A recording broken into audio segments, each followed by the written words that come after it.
Alberto Ausin muchas veces nos ha hablado de hombres de honor.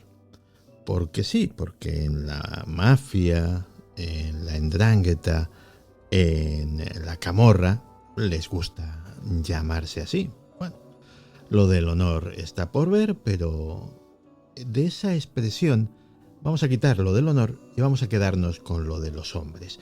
Porque el crimen organizado en Italia es cosa de hombres. De hecho, lo vemos en posiblemente la película más prototípica, en El Padrino. Hay mujeres, sí, pero las mujeres están en un segundo plano, en un papel secundario, en un papel muy sufrido. Madres, esposas, novias. Pero hay mujeres con perfiles excepcionales en esta historia, perfiles que se han salido de lo habitual. Y de estos perfiles nos va a hablar Alberto Ausin, a quien damos la bienvenida a esta nueva temporada. Hola Santi, muy buenas. Yo como siempre, temporada tras temporada, estoy encantado de estar aquí charlando contigo y con todos los oyentes de Días Extraños, entre los que me sigo contando, fiel ahí cada domingo. Claro que sí. Oye, lo decía ahora mismo en la introducción, tradicionalmente la mafia ha sido un mundo de hombres. ¿Y cómo esas mujeres han conseguido hacerse un espacio en ese ambiente? Porque no es el papel tradicional de las mujeres. Yo creo que el que hemos dicho de esposas sufrientes era el más habitual, ¿no?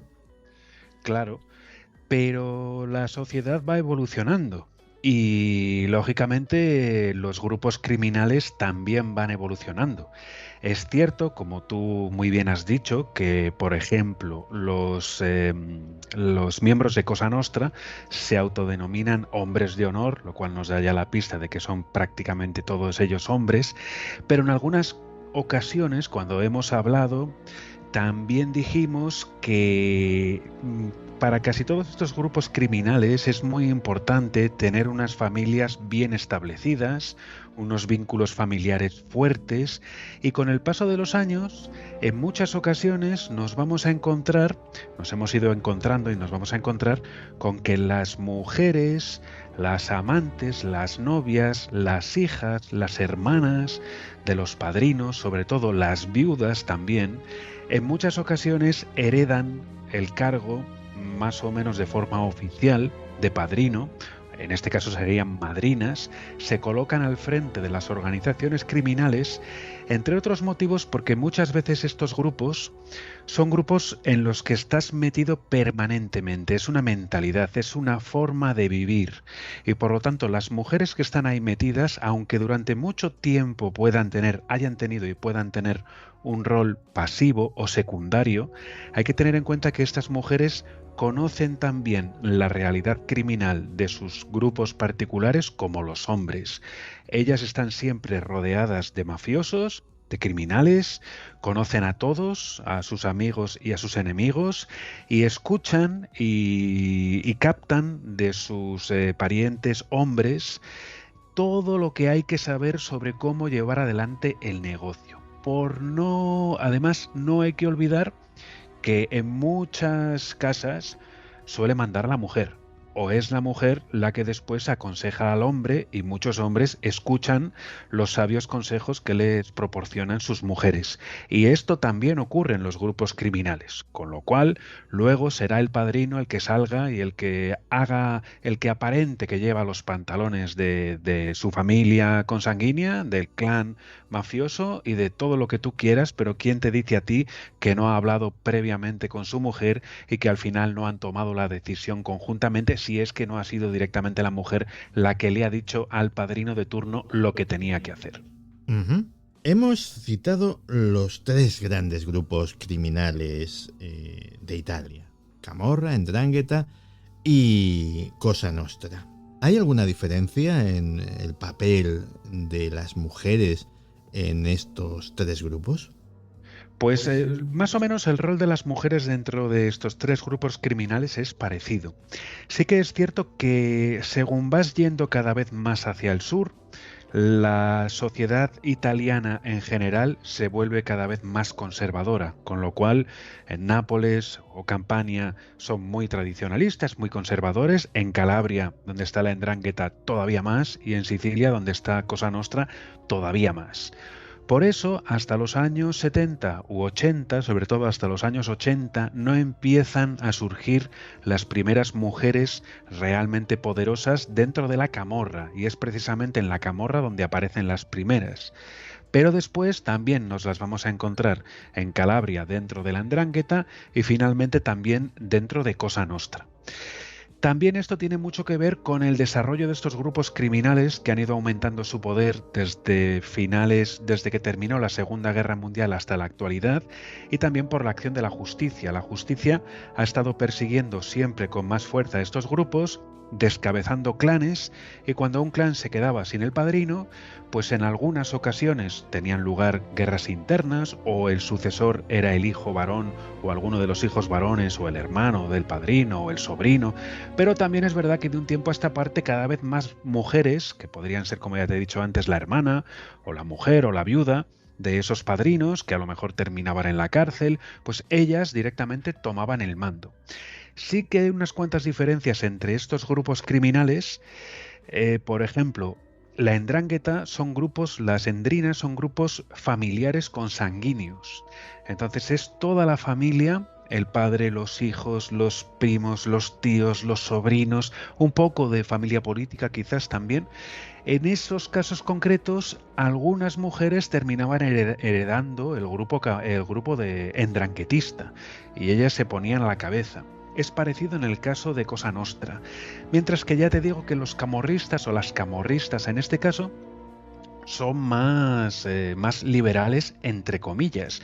Y de hecho, buscando información, me he encontrado dentro de la camorra con una tal Cristina Pinto, apodada Nikita, como el personaje de ficción, el personaje de las películas, de la película y luego de la serie de televisión, que es sí que fue, porque ahora ya parece ser que ha dejado ese mundo, una sicaria de camorra. He tenido que buscar si existe sicario en femenino, y efectivamente existe, porque no es un trabajo ni siquiera dentro del crimen muy común para las mujeres. Y esta señora, que era letal, que donde ponía el ojo ponía la bala y se llevaba el que hiciera falta por delante, terminó convirtiéndose en la jefa de un clan de camorra, porque se lió y finalmente se casó con un líder de camorra, luego enviudó y ella heredó el clan.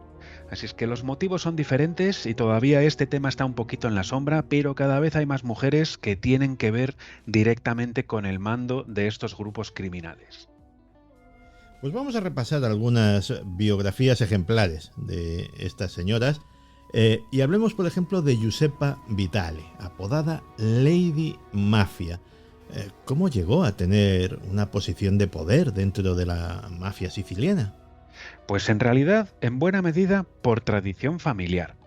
Porque Giuseppa Vitale, más conocida como Giusy Vitale, apodada Lady Mafia, nació en Partinico, que es un pueblo que está bastante cerca de Palermo, en 1972, y era la hija más pequeña de 4 hermanos. La hermana más pequeña tenía 3 hermanos varones, Leonardo, Michele y Vito, y después estaba ella. Estos chicos tuvieron la mala suerte de que se les murió el padre y pasaron a formar parte de la familia de un tío suyo, y este tío suyo era un capo de Cosa Nostra. Y este capo de Cosa Nostra lo primero que hizo fue meter dentro de la organización a los 3 hermanos varones de Giusy Vitale: Leonardo, Michele y Vito. Y además esta familia, digamos, la familia Vitale, terminó creando su propio clan, el clan Vitale, pero lo cierto es que esta familia ha alcanzado algunos hitos para bien y para mal desde diferentes puntos de vista. Porque Leonardo Vitale fue el primer arrepentido en la historia de Cosa Nostra siciliana. De hecho, él pertenecía a Cosa Nostra, era ya capo de China, lo detuvieron las autoridades por un homicidio, no, por un secuestro, y le metieron en prisión preventiva en la cárcel de la Asinara, que está en Cerdeña, al norte de Cerdeña. Esta cárcel se conoce como el Alcatraz italiano, Y este chico, que hasta entonces no había tenido ningún problema con la justicia, pero tampoco había mostrado ningún problema a la hora de pertenecer a la criminalidad organizada, en aquella cárcel completamente aislado, pues se volvió loco. Perdió la cabeza, lo trataron con electroshock, lo soltaron porque estaba a la espera de juicio y él voluntariamente fue a la comisaría a contar todo lo que sabía sobre Cosa Nostra, que no era muchísimo, pero tampoco estaba mal informado. Lo que pasa es que habló también de algunos políticos y enseguida empezaron a tratarlo como si estuviese loco. Al final él denunció a una serie de personas, pero los únicos que terminaron en la cárcel a partir de la denuncia de Leonardo Vitale fueron él mismo y su propio tío. Y además estuvo rondando por psiquiátricos penales, ¿no? Por manicomios para criminales durante unos cuantos años, hasta que fue puesto en libertad en el año 84 e inmediatamente después asesinado por un comando de los corleoneses.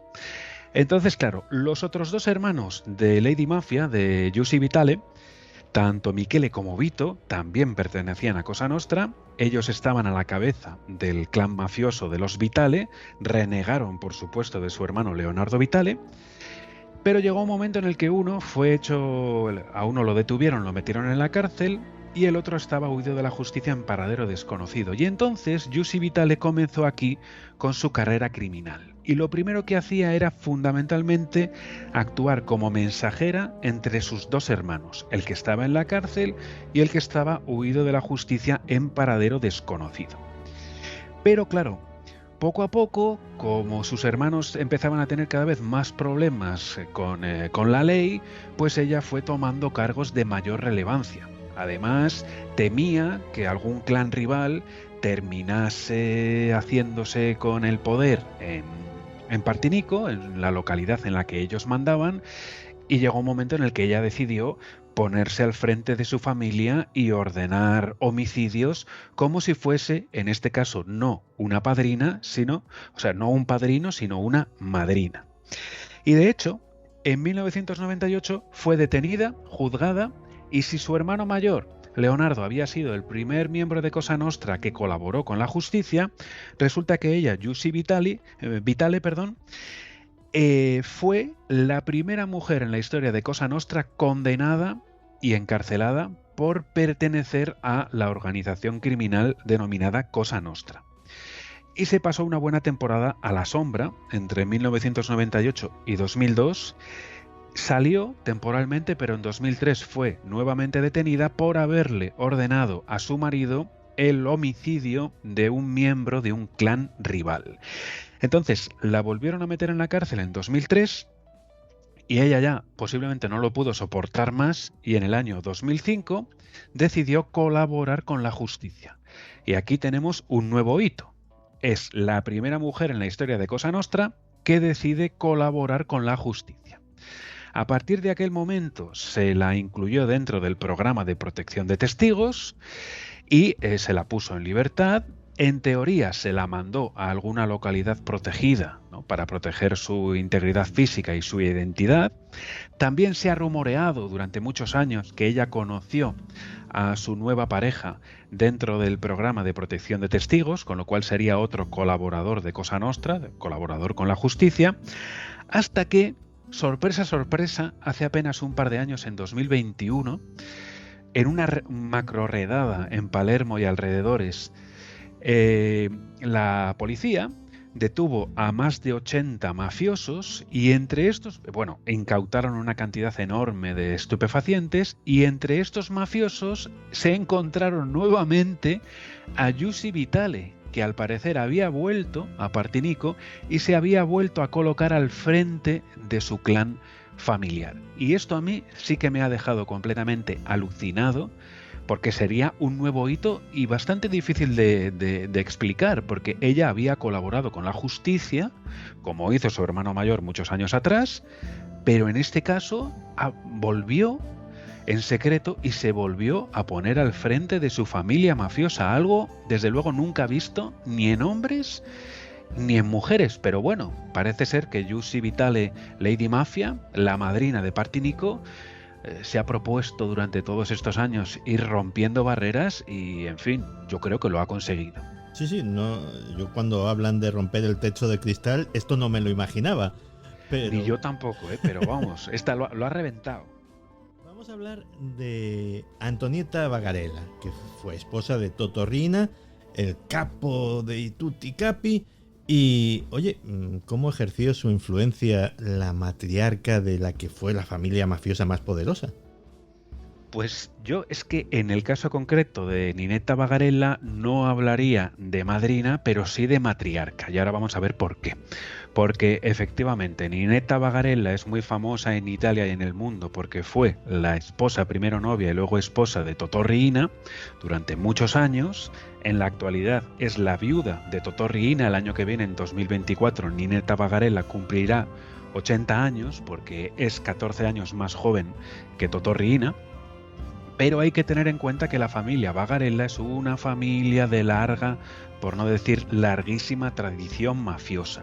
Algo parecido a lo que le sucedía a Giussi Vitale, la Lady Mafia. ¿Por qué? Porque Ninetta Bagarella nació en el seno de una familia mafiosa, porque el padre de Ninetta Bagarella era un mafioso.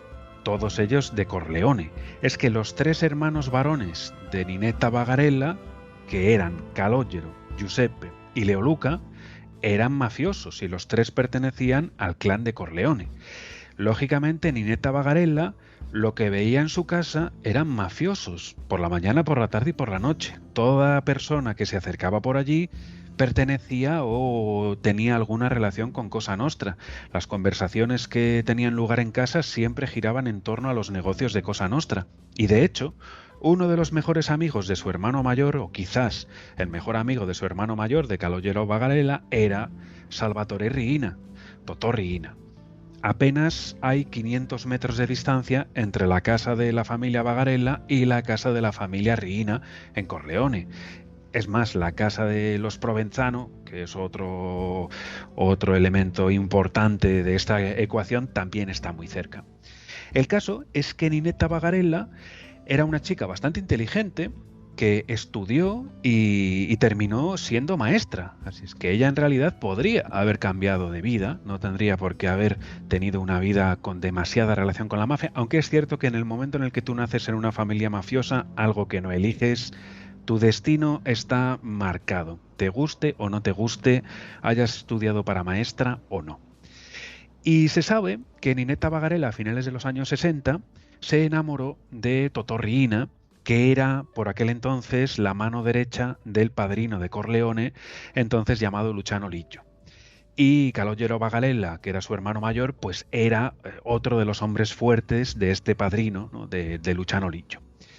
Para que veas un poco, Santi, cómo funciona esta historia, Ninetta Bagarella y Totò Riina, que ya eran novios, por lo menos se conocían, perdieron una a su hermano mayor y el otro a su mejor amigo en un ajuste de cuentas entre clanes mafiosos a finales de 1969. Después, Ninetta Bagarella perdió a su hermano mediano, a Giuseppe, en un ajuste de cuentas, en este caso en la cárcel. Un mafioso estranguló a Giuseppe Bagarella en la cárcel, el hermano de Ninetta Bagarella. Pero en el año 71, cuando Totò Riina ya estaba huido de la justicia y Ninetta y Totò eran simplemente novios, la justicia le dio un toque de atención a Ninetta Bagarella. Una chica muy guapa, por cierto. Hay una foto muy famosa de cuando ella fue a declarar a aquel juicio. Al final ella se defendió diciendo que ella no sabía nada sobre la mafia, que ella era simplemente una mujer enamorada y qué culpa tenía ella si se había enamorado de Totò Riina. Y hasta aquí, pues hombre, no le faltaba razón. Lo cierto es que después de declarar fue considerada inocente, no se le impuso ningún tipo de pena. Justo después de declarar, concedió una entrevista donde contó todo esto a un periodista llamado Mario Francese, que en 1979, como él siguió investigando cuestiones relacionadas con la mafia, fue asesinado por un sicario de Cosa Nostra, curiosamente el hermano pequeño de Ninetta Bagarella, Leoluca Bagarella.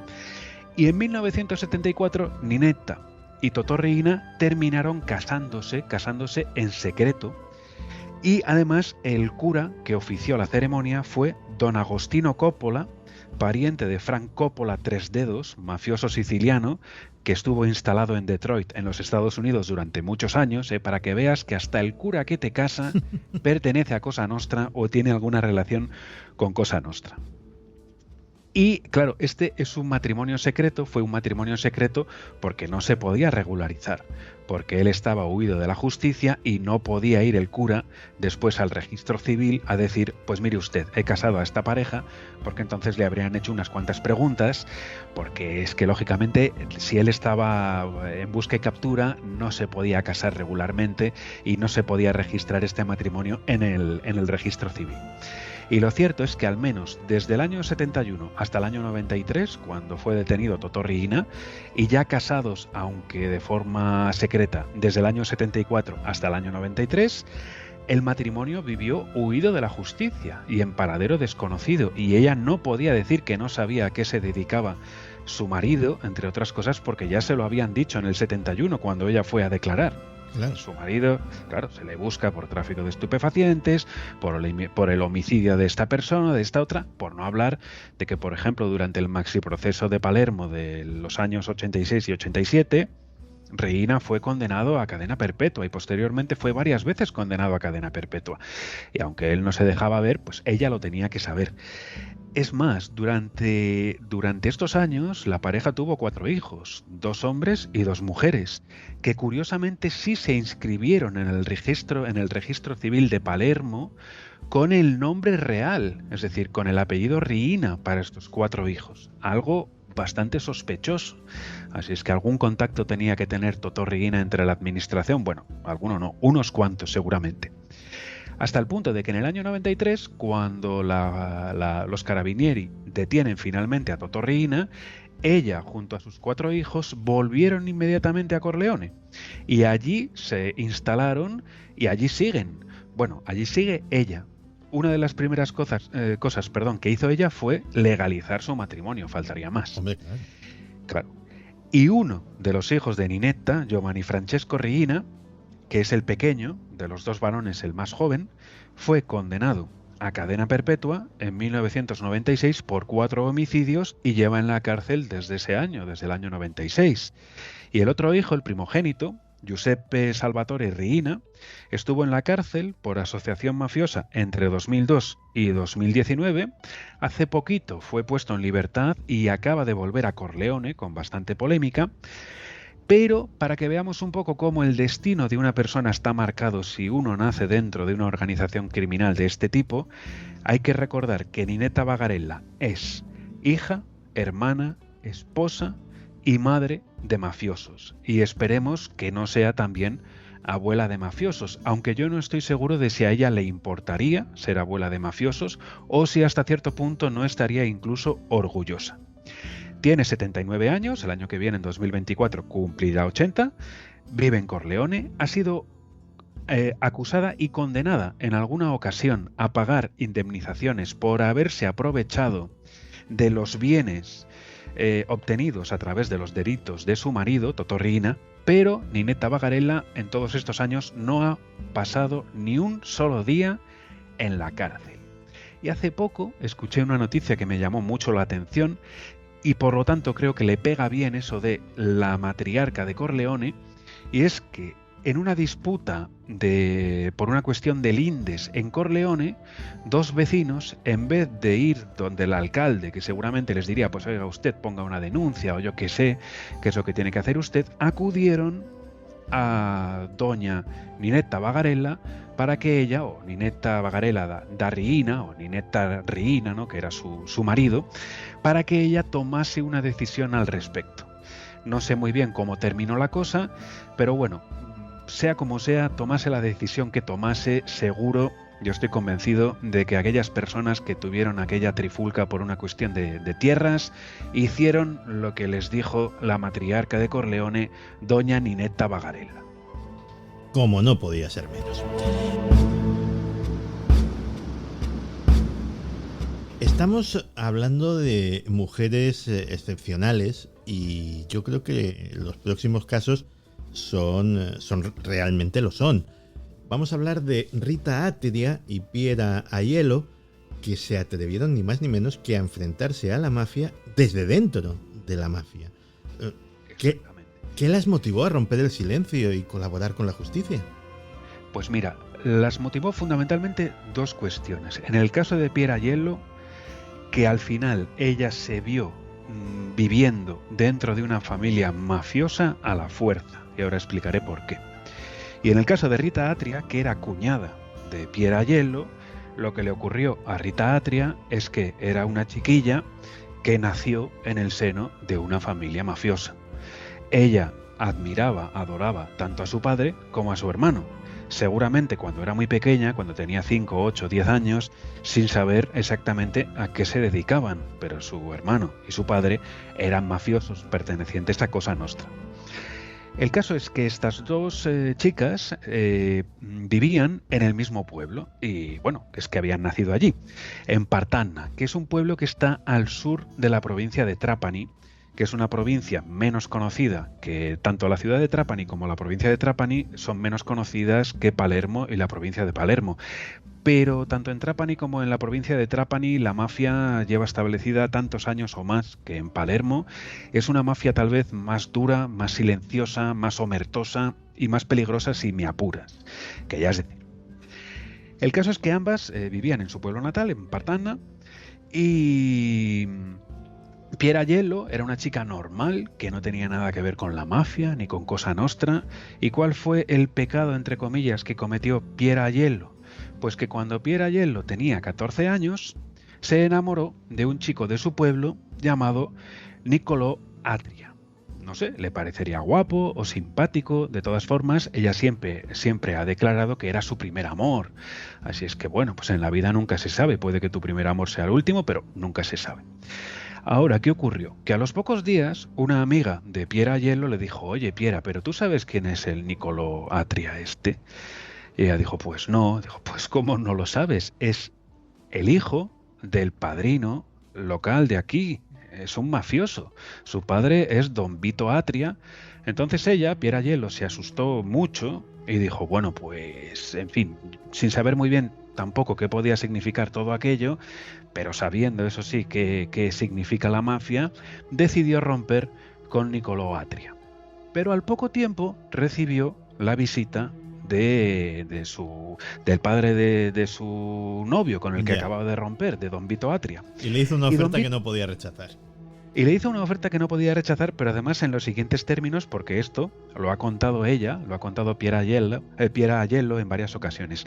Don Vito Atria se le presentó y le dijo: yo te comprendo, niña, te comprendo, pero tienes que saber que para mí, ocurra lo que ocurra, tú siempre serás mi nuera. Eso que eran novios, que no estaban casados. Dijo: tú siempre serás mi nuera y formarás parte de mi familia. Porque todos tenemos una familia a la que queremos y a la que queremos que no le ocurra nada. Claro. Ya. Si yo le entiendo. Sí, yo también. Yo también. No mucho, pero bueno, algo le entiendo. Oye, cada uno tiene que cumplir con su papel, ¿no? Y Don Vito Atria, que era un pequeño capo de este pequeño pueblo, de profesión pastor, era pastor de ovejas, pero en realidad pues también era el padrino del pueblo. Y entonces a ella no le quedó más remedio que continuar con el noviazgo. Y luego, en 1985, ella tenía 18 años y él 20, finalmente se casaron, contrajeron matrimonio. De manera que ella, sin comerlo ni beberlo, solo por haberse enamorado por primera vez de un chico que pertenecía a Cosa Nostra, pues se vio dentro de una familia mafiosa y se dio cuenta de lo que esto significaba apenas menos de 10 días después de haber contraído matrimonio, cuando estaban de luna de miel, creo que en España. Piera Ajello y su marido Niccolò Atria vinieron a saber que Don Vito Atria había sido asesinado en la plaza del pueblo por un sicario de una banda rival. ¿Y quién se atrevió a matar al capo? Presumiblemente hay quien dice que fue Matteo Messina Denaro, que es el último capo de ICAPI detenido a principios de este año, el killer, ¿no?, el sicario que asesinó a Don Vito Atria. Es posible porque Castelvetrano además está muy cerca de Partanna. parece ser que don Vito Atria estaba un poquito chapado a la antigua, no quería meterse al 100% en el negocio del tráfico de estupefacientes y un clan rival dijo, pues mira, este es un motivo más que suficiente como para quitárnoslo de en medio y hacernos con el poder. Un cambio de dirección.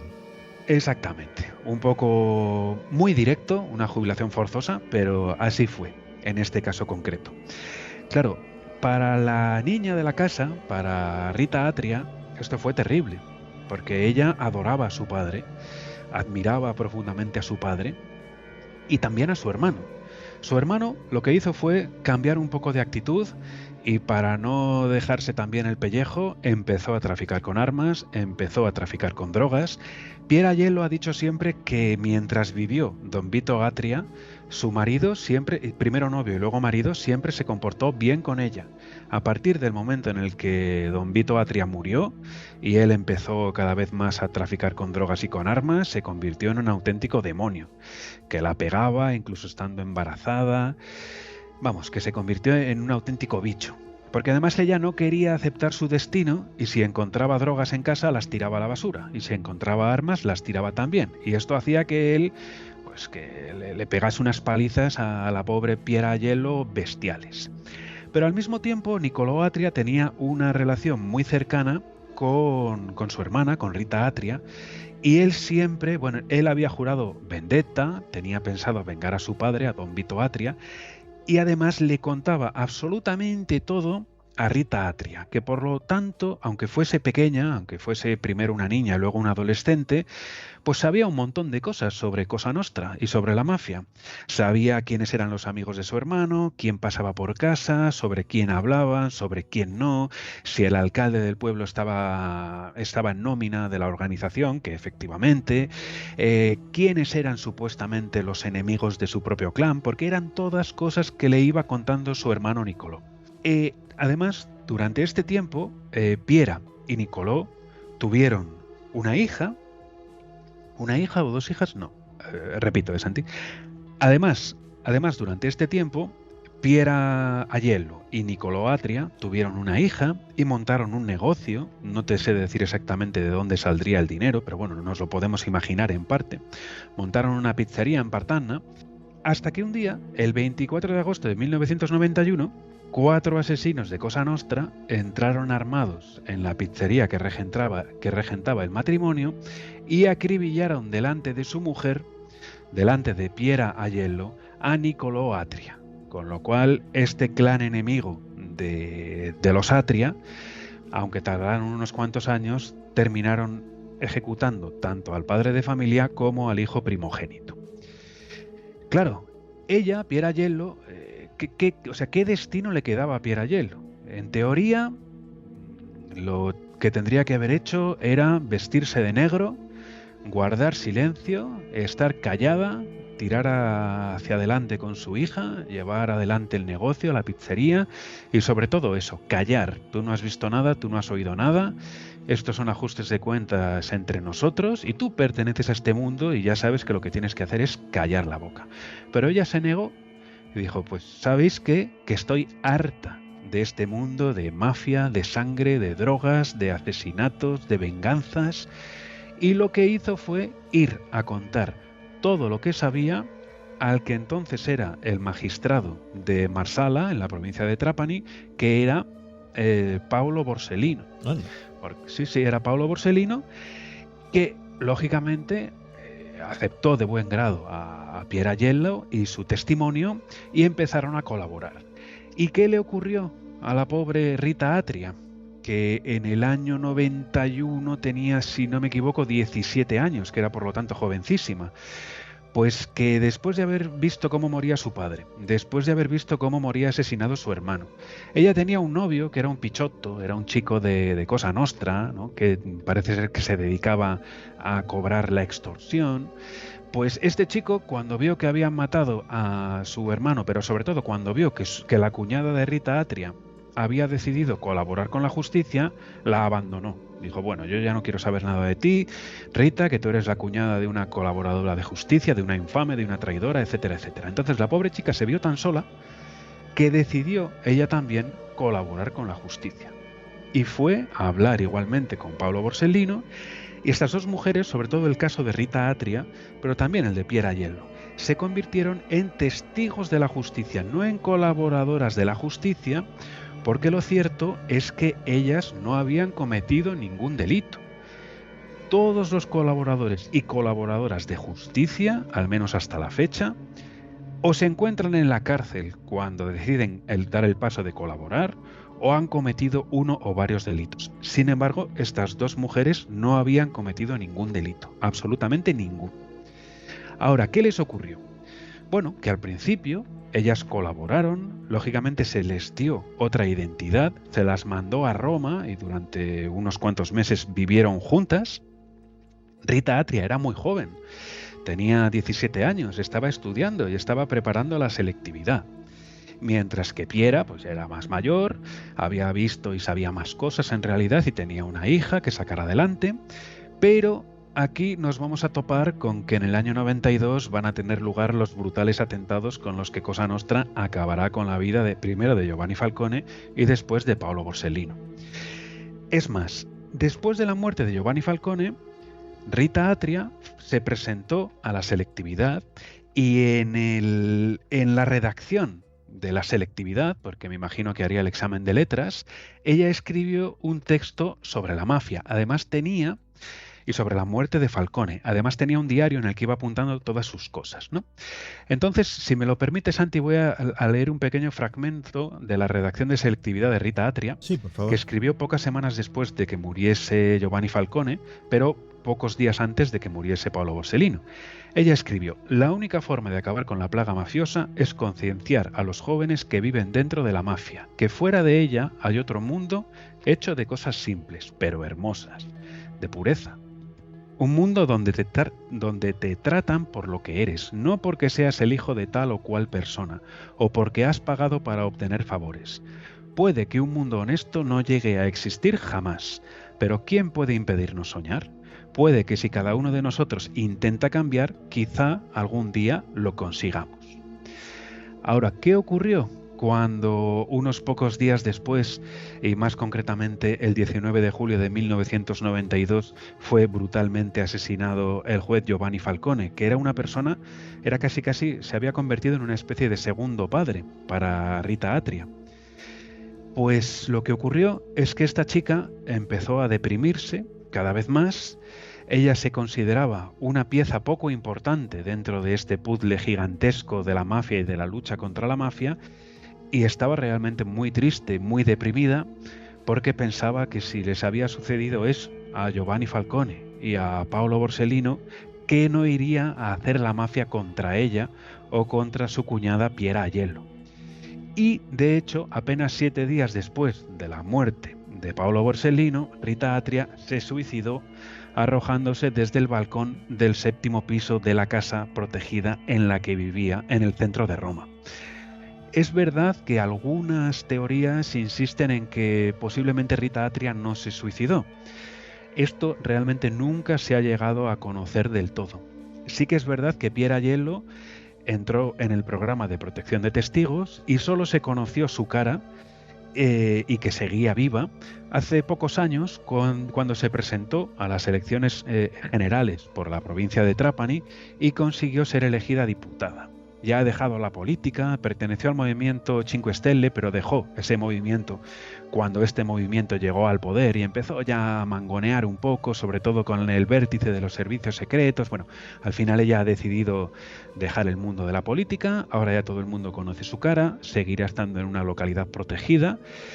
Bueno, para que veas, Santi, que incluso naciendo en el seno de una familia mafiosa o entrando en una familia mafiosa muy a tu pesar, incluso en esas ocasiones tan duras, se puede luchar contra la mafia, aunque a veces pues con finales realmente terribles.